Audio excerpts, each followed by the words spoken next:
இது மகிமை நேரம். ஆண்டவராகிய இயேசு கிறிஸ்துவின் ஈடு இணையற்ற நாமத்தில் மகிமை டிவி நேயர்களே, இந்த மகிமை நேர நிகழ்ச்சிக்கு அன்புடன் வரவேற்கிறேன். இந்த மாதத்தில் நாம் தியானித்து வருகிறோம் மனம் திரும்புதல் அப்படின்னு சொல்லி நம்ம தியானித்து வருகிறோம். மனம் திரும்புதலின் அவசியம் என்ன? நாம் மனம் திரும்பணும் அப்படின்னா அது நம்முடைய புதிய வாழ்க்கைக்கு ஒரு தொடக்கமாய் காணப்படுகிறது. மனம் திரும்பாவிட்டால் அது அழிவுக்கு நேராக நம்மை கொண்டு செல்லும் அப்படின்னு சொல்லி நம்ம பார்த்தோம். மனம் திரும்புதல் பழையவற்றை விட்டு புதியவற்றை நம்மை புதிய பாதையில நம்ம வழி நடத்தும், புதிய மனுஷனாய் நம்மை மாற்றும், பரிசுத்தத்துக்கு நேராக நம்மை வழி நடத்தும் அப்படின்னு சொல்லி நம்ம தியானித்தோம்.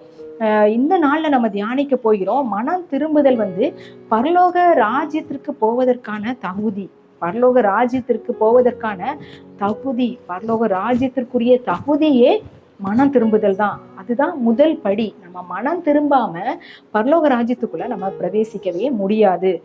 ஆண்டவராகிய இயேசு கிறிஸ்து சொல்றாரு மத்தேயு 4:17, மனம் திரும்புங்கள், பரலோக ராஜ்யம் சமீபித்திருக்கிறது. மனம் திரும்பினவர்களுக்கு பரலோக ராஜ்யம் சமீபமாய் காணப்படுகிறது. அப்போ நம்ம மனம் திரும்பணும் அப்படின்னு சொன்னா நம்ம பரலோக ராஜ்யத்தின் ஆனந்தத்தை அடைய முடியும் அப்படின்னு சொல்லி இந்த வசனத்துல இருந்து நம்ம கற்றுக்கொள்ளலாம். ஆனா நிறைய நேரத்துல நம்ம என்ன நினைப்போம் அப்படின்னா, இந்த உலக வாழ்க்கைக்கு அப்புறமா நம்ம பரலோகத்துக்கு போகணும், பரலோகத்துல யுக யுகமாய் ஆண்டவரோடு வாழணும், அங்க கவலை கிடையாது, கஷ்டம் கிடையாது, சந்தோஷம், அங்க எதுவுமே சோகமா எதுவுமே இருக்க வேண்டியது இல்லை, எல்லாமே ஆண்டவரோடு நம்ம ஆண்டவரை துதித்து பாடிக்கொண்டிருந்தா போதும், யுக யுகமாய் ஆண்டவரோடு இருப்போம், ஜீவ விருட்சம் இருக்கும், அப்படி இப்படின்னு சொல்லி நிறைய காரியங்கள் நமக்கு தெரியும். நம்ம அதை நினைவில் கொண்டாலும் அதற்குரிய வழியில நடக்கிறோமா அப்படின்னு நம்ம சிந்திக்கணும்.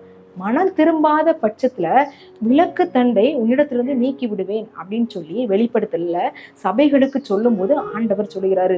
அப்போ ஆண்டவருடைய வழியில நம்ம நடக்கல அப்படின்னு சொன்னா நம்முடைய பாதையில வெளிச்சமே காணப்படாது. வெளிச்சம் இல்லை அப்படின்னா நம்ம பரலோகத்துக்கு உரியவர்களாக பரலோக வழியில நம்ம நடக்க முடியாது.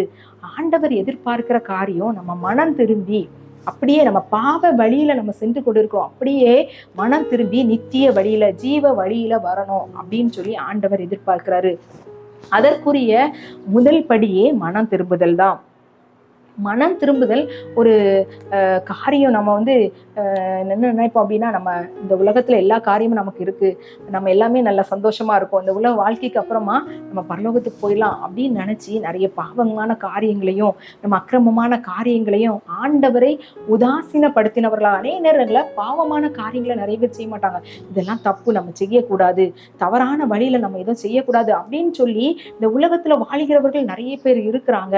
ஆனா ஆண்டவருடைய பாதையில அவர்கள் நடக்கிறார்களா? ஆண்டவரை நிர்விசாரப்படுத்தி அவரை அசட்டை பண்ணி அவருக்குரிய காரியங்களை செய்யாமல் இருந்தாலும் அது பாவம். அந்த பாவத்திலிருந்து நம்ம விலகி ஜீவ வழியில வந்தாதான் நம் பரலோக ராஜ்யத்துக்கு வர முடியும். இந்த மனம் திரும்புதல் பரலோக ராஜ்யத்துக்கு ஒரு நுழைவு சீட்டாய் நம்ம காணப்படுகிறது.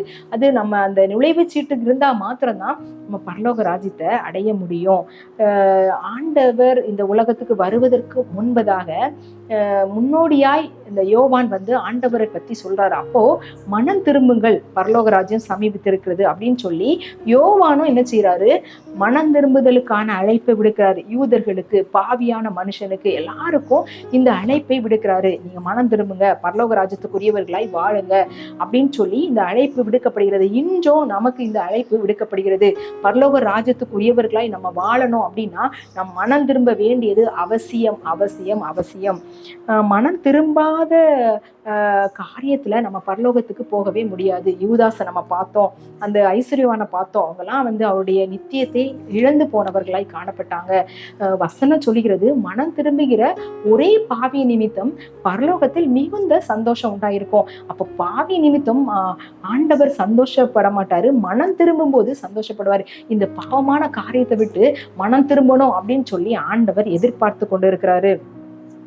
அடுத்ததாக இந்த மனம் திரும்புதல் நம்ம ஏற்கனவே பார்த்தோம், அது நம்மை பரிசுத்தத்துக்கு நேராக வழி நடத்தும். இந்த பரிசுத்த வாழ்வுல நடக்கிறதுக்கு நமக்கு உதவி செய்கிறதுனால நம்ம பரலோகத்துக்கு சென்று விடலாம். நம்ம இந்த நாள்ல என்ன தியானிக்கிறோம்? இந்த மனம் திரும்புதல் பரலோக ராஜ்யத்துக்கு உள்ள தகுதி அப்படின்னு சொல்லி பார்த்தோம் இல்லையா? அப்போ இந்த முதல் நுழைவு சீட்டே இதுதான். நம்ம மனம் திரும்பிட்டோம் அப்படின்னா அடுத்த கட்டம் நம்ம என்ன செய்வோம்? பரிசுத்தமாய் வாழ்வோம். அந்த பரிசுத்தமான வாழ்வு நம்ம நித்தியத்துக்கு நேராக, பரலோகத்துக்கு நேராக நம்மை அழைத்து செல்லும். அப்போ இந்த மனம் திரும்புதல் இல்லை அப்படின்னா நாம் அழிவின் பாதையில செல்லுகிறவர்களாய் காணப்படுவோம். அதனால நாம் சிந்திக்க அழைக்கப்படுகிறோம். மனம் திரும்ப ஆண்டவர் அழைக்கிறாரு. மனம் திரும்புங்கள், இன்றே இரட்சணிய நாள். இன்னைக்கு என்னென்ன காரியங்களை விட்டு விலகணுமோ அந்த காரியங்களை விட்டு விலகணும் அப்படின்னு சொல்லி ஆண்டவர் எதிர்பார்க்கிறாரு. அடுத்ததாக இந்த பரலோக ராஜ்யத்திற்கான தகுதிகள் என்ன அப்படின்னு சொல்லி நம்ம பார்க்கலாம். அதுக்கு முன்பதாக 1 கொரிந்தியர் 6:9-11 வரைக்கும் பார்த்தோம்னா அதுல நிறைய காரியங்கள் சொல்லப்பட்டிருக்கிறது. அநியாயக்காரர் தேவனுடைய ராஜ்யத்தை சுதந்தரிப்பதில்லை என்று அறியீர்களா? வஞ்சிக்கப்படாதிருங்கள்.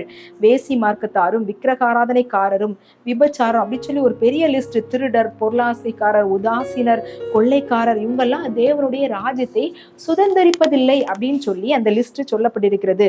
உங்களில் சிலர் இப்படிப்பட்டவர்களா இருந்தீர்கள். ஒருவேளை இந்த காரியங்களை நம்ம ஏற்கனவே செய்திருந்திருக்கலாம், இந்த பாவமான காரியங்களை நம்ம செய்திருந்திருக்கலாம். ஆனா இப்படி செய்திருந்தீர்கள். ஆயினும் கர்த்தராகிய இயேசுவின் நாமத்தினாலே, நமது தேவனுடைய கர்த்தராகிய இயேசு கிறிஸ்துவின் நாமத்தினாலும் நமது தேவனுடைய ஆவியினாலும் கழுவப்பட்டீர்கள், நீதிமான்களாக்கப்பட்டீர்கள். அப்போ ஆண்டவருடைய ராஜ்யத்தை சுதந்தரிப்பதற்கு இப்படி நம்ம பாவிகளா இருந்தோம், அவருடைய இரத்தத்தினால நம்ம மனம் திரும்புதலின் நிமித்தமாக கழுவப்பட்டு நீதிமான்களாக்கப்பட்டிருக்கிறோம். அப்படின்னா நீதிமான்களுக்குரிய ஆசீர்வாதமான பரலோகம் நமக்கு உண்டு அப்படின்றதுல எந்த விதமான சந்தேகம் இல்லை.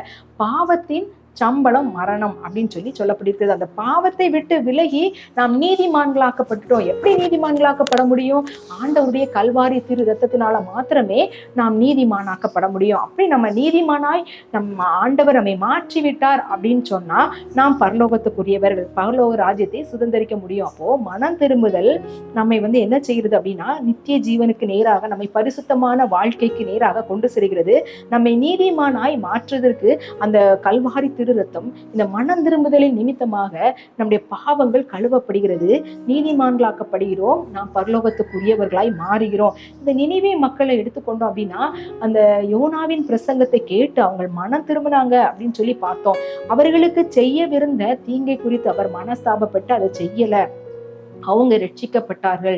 இந்த சகேவு நம்ம பார்த்தோம், அவன் பாவமான காரியத்தை விட்டு விலகி அவன் மீட்பை பெற்று கொண்டான். பரிசுத்த ஆவியினால ஆண்டவராகிய இயேசு கிறிஸ்து அவன்கிட்ட சொன்னார், இந்த வீட்டுக்கு ரட்சிப்பு வந்தது, அந்த ரட்சிப்பின் அபிஷேகத்தை அவன் பெற்றுக்கொண்டான் அப்படின்னு சொல்லி நம்ம பார்க்கிறோம். கள்ளன், அந்த சிலுவையில் அறையப்பட்ட ஆண்டவராகிய இயேசு கிறிஸ்துவோடு சிலுவையில் அறையப்பட்ட அந்த கள்ளன் கடைசி நிமிஷத்துல கூட ஆண்டவரிடத்துல என்ன செய்யறான்? மன்னிப்பை பெற்றுக்கொள்கிறான். அவன் தன்னுடைய பாவத்தை அறிக்கை பண்ணி, நீர் பரலோகத்துல வரும்போது என்னை நினைத்தரலும் அப்படின்னு சொல்லும் போது, இன்றைக்கு என்னுடனே பரதீசில் இருப்பாய் அப்படின்னு சொல்லி அந்த ஆசீர்வாதத்தை அவன் பெற்றுக்கொண்டான். நம்முடைய வாழ்க்கை எப்படி காணப்படுகிறது? நம்முடைய வாழ்வில நம்ம எப்படி ஆண்டவரிடத்துல நம்முடைய பாவங்களை அறிக்கையிடுகிறோமா? நம்ம உணர்கிறவர்களா இருக்கிறோமா? நித்திய ஜீவனுக்கு நேரான வழியில நம்ம மனம் திரும்பி அதற்கு நேரான வழியில நம்ம நடத்தப்படுகிறவர்களா இருக்கிறோமா அப்படின்னு நம்ம சிந்திக்க அழைக்கப்படுகிறோம். இந்த நாள்ல ஆண்டவரே, பரலோகத்துக்குரிய அந்த மனம் திரும்புதலை எனக்கு தாங்க, பரிசுத்தமான வாழ்க்கைக்குரிய மனம் திரும்புதல் எனக்கு தாங்க அப்படின்னு சொல்லி நம்ம ஆண்டவரிடத்துல கேட்கலாம். எங்களை அதிகமாய் நேசிக்கிறீங்களா அன்பின் கர்த்தாவே, இந்த நாளுக்காக உமக்கு நன்றி. ஆண்டவரே, இந்த நாள்ல ஆண்டவரே நாங்கள் மனம் திரும்பினால் மாத்திரமே பரலோக ராஜ்யத்தை சுதந்திரிக்க முடியும், மனம் திரும்பாவிட்டால் நாங்கள் நரகத்துக்கு தான் போக முடியும் அப்படின்னு சொல்லி தெளிவா எங்களோடு பேசுனீங்க. அதுக்காக உமக்கு நன்றி. எங்களுடைய வாழ்க்கையில காணப்படுகிறதான அநேக உமக்கு பிரியமில்லாத காரியங்களை நாங்கள் விட்டு விட எங்களுக்கு உதவி செய்யுங்க. அது எங்களுக்கு ஆண்டவரே தேவையில்லாத காரியங்கள். ஆண்டவரே இயேசப்பா, நாங்கள் முன்னே தூரமா இருந்தோம், முன்னே இந்த பாவமான காரியங்களை செஞ்சோம். ஆனா இப்பொழுது உடைய கல்வாரி திரு ரத்தத்தினால நாங்கள் ரட்சிக்கப்பட்டோம், நீதிமான்களாக்கப்பட்டிருக்கிறோம். எங்களுக்கு அந்த நிச்சயத்தை எங்களுக்கு தந்தருங்க. ஒருவேளை என்னென்ன காரியத்துல நாங்க தவறி இருக்கிறோமோ மீண்டுமாய் ஒரு விசை உங்களிடத்துல ஆண்டவரே அதை அறிக்கையிட்டு மனம் திரும்புவதற்கு ஏதுவான கிருபைகளை எங்களுக்கு தந்தருங்க. நீதிமான்களா எங்களை மாற்றுங்க. உடைய இரத்தம் எங்களை கழுவி சுத்திகரிக்கட்டும். உடைய பரிசுத்த பாதையில எங்களை நடத்தட்டும். பரலோகத்துக்குரியவர்களா எங்களை மாற்றட்டும். இயேசுவின் மூலம் ஜெபம் கேளும் நல்ல பிதாவே, ஆமென்.